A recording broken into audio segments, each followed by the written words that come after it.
નમસ્કાર બાળ મિત્રો, યુટ્યુબ ચેનલમાં આપનું હાર્દિક સ્વાગત છે. આજે આપના માટે ભાગ નંબર 23 લઈને આવ્યો છું, જેમાં આપણે ગુજરાતી મૂળાક્ષરોનું સંકેતીકરણના દાખલાનું સોલ્યુશન આપણે મેળવીશું. તો ચાલો આપણે શરૂ કરીએ.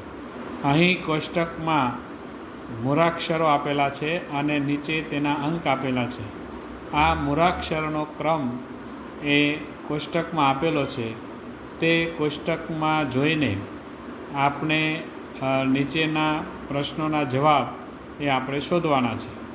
તો ચાલો આપણે પહેલો પ્રશ્ન જે છે, ચ પ ક સ એટલે શું?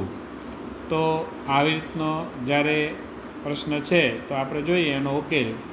તો અહીંયા ચ એટલે 4, પ એટલે 5, ક એટલે 2 અને સ એટલે 8. એટલે આપણો જવાબ થશે 4, 5, 2, 8. ત્યારબાદ બીજો દાખલો છે, ક ગુણ્યા ચ બરાબર કેટલા થાય? તો અહીંયા આપણે ક એટલે 2 લઈશું અને ચ એટલે 4 લઈશું. તે બંને વચ્ચે કયો સંબંધ છે? તો કે ગુણાકારનો. એટલે 2 ગુણ્યા 4 એટલે આપણે અહીંયા આવશે 8. એટલે આનો જવાબ આપણે આવશે 8. ત્યારબાદ દાખલો નંબર 3, ક ચ વત્તા સ પ. ક એટલે આપણે આગળ જોયું તેમ કને આપણે 2 ગણીશું, ચને આપણે 4 ગણીશું, વચ્ચે સરવાળાનું નિશાન છે. ત્યાર પછી સ એટલે આપણે 8 લઈશું અને પ એટલે આપણે 5 લઈશું. એવી રીતે આપણે જોઈશું તો ક ચ એટલે 24 અને સ પ એટલે 85. 24 વત્તા 85 કરશું એટલે જવાબ આપણો આવશે 109. ત્યારબાદ દાખલો નંબર 4, ક વત્તા ચ વત્તા પ વત્તા જ ના અંકનો સરવાળો કેટલો થશે?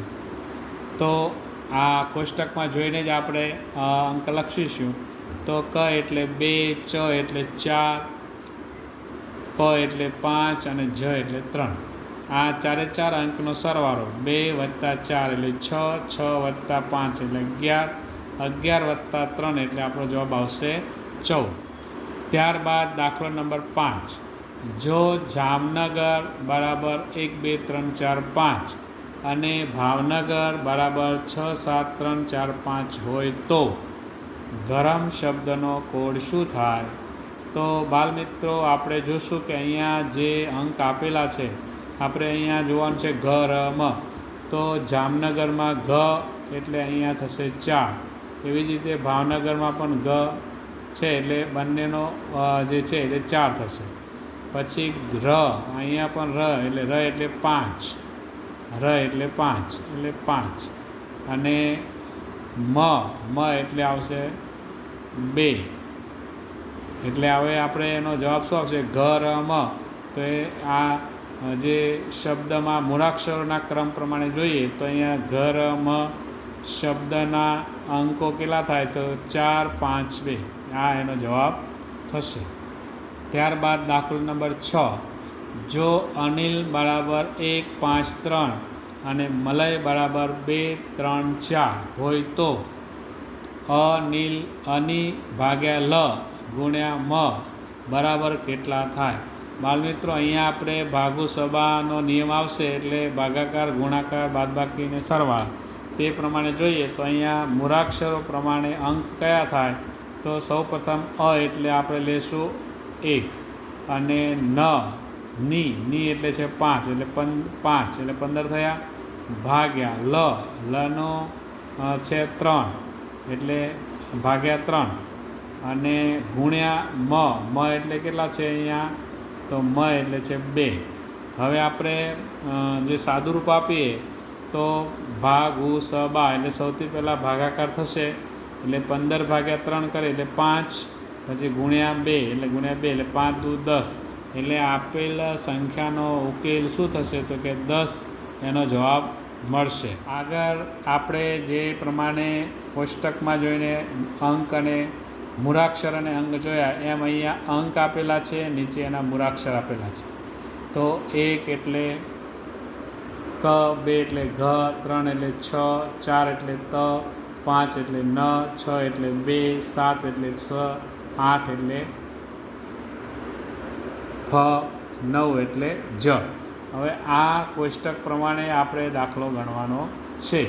તો અહીંયા એક વાક્ય આપેલું છે, છગન કસરત કર, વાક્યના મૂળાક્ષરોનો સરવાળો કેટલો થાય?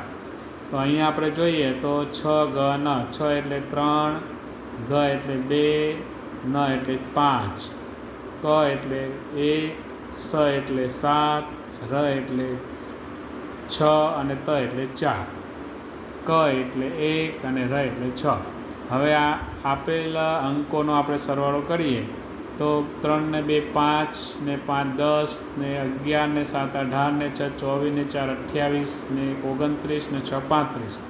આપણો જવાબ આવશે 35. ત્યારબાદ દાખલો નંબર 8, તરસ ઓછા રસ બરાબર કેટલા? તો ત પ્રમાણે આપણે જોશું તો અહીંયા આવશે 4, ર એટલે આવશે 6 અને સ બરાબર આવશે 7, ઓછા ર એટલે 6, સ એટલે 7. એ પ્રમાણે જોઈએ તો 467 ઓછા 67, એની બાદબાકી કરશું તો જવાબ આવશે આપણો 400. ત્યારબાદ આપણો દાખલો નંબર 9, ર ગુણ્યા સ વડે બનતી સંખ્યા માટે કયો શબ્દ બને? તો અહીંયા ર એટલે 6, સ એટલે 7, તેથી સંખ્યા કઈ બનશે? તો 6 ગુણ્યા 7, એટલે અહીંયા ગુણાકારનો સંબંધ છે, એટલે 6 ગુણ્યા 7, 6 સત્તા 42.